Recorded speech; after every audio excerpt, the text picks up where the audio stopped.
Chapitre 2. De même, toi, l'homme qui juge, tu n'as aucune excuse, qui que tu sois.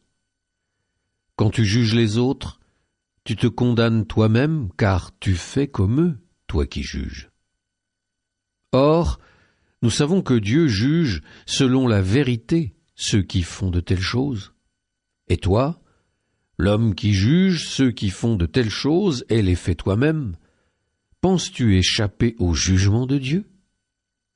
Ou bien méprises-tu ces trésors de bonté, de longanimité et de patience, en refusant de reconnaître que cette bonté de Dieu te pousse à la conversion? Avec ton cœur endurci, qui ne veut pas se convertir, tu accumules la colère contre toi pour ce jour de colère, où sera révélé le juste jugement de Dieu, lui qui rendra à chacun selon ses œuvres. Ceux qui font le bien avec persévérance et recherchent ainsi la gloire, l'honneur et une existence impérissable, recevront la vie éternelle. Mais les intrigants, qui se refusent à la vérité pour se donner à l'injustice, subiront la colère et la fureur. Oui, détresse et angoisse pour tout homme qui commet le mal, le juif d'abord et le païen. Mais gloire, honneur et paix pour quiconque fait le bien, le juif d'abord et le païen. Car Dieu est impartial. En effet, tous ceux qui ont péché sans la loi de Moïse périront aussi sans la loi.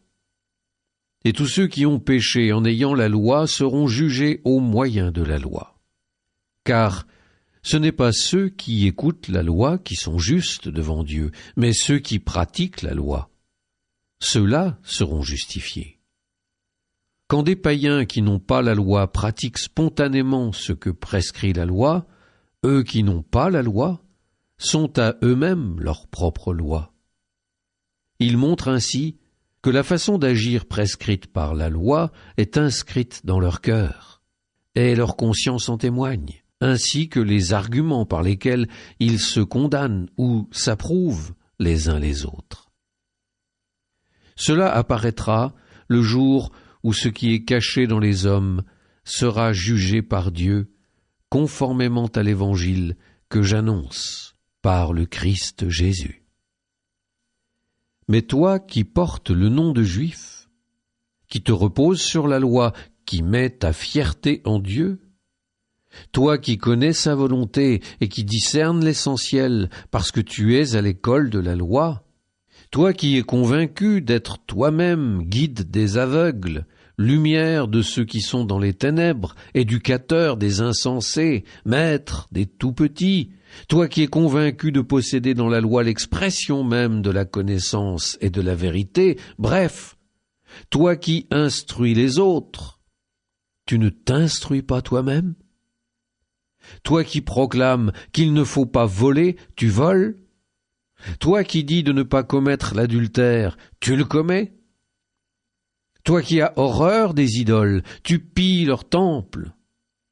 Toi qui mets ta fierté dans la loi, tu déshonores Dieu en transgressant la loi, car, comme le dit l'Écriture, à cause de vous, le nom de Dieu est bafoué parmi les nations. Sans doute, la circoncision est utile si tu pratiques la loi. Mais si tu transgresses la loi, malgré ta circoncision, tu es devenu non-circoncis. À l'inverse, si le non-circoncis garde des préceptes de la loi, ne sera-t-il pas considéré comme s'il était circoncis? Celui qui n'est pas circoncis dans son corps, mais qui accomplit la loi, te jugera. Toi qui transgresses la loi, tout en ayant la lettre de la loi et la circoncision. Ce n'est pas ce qui est visible qui fait le juif. Ce n'est pas la marque visible dans la chair qui fait la circoncision. Mais c'est ce qui est caché qui fait le juif. Sa circoncision est celle du cœur, selon l'esprit, et non selon la lettre, et sa louange ne vient pas des hommes, mais de Dieu.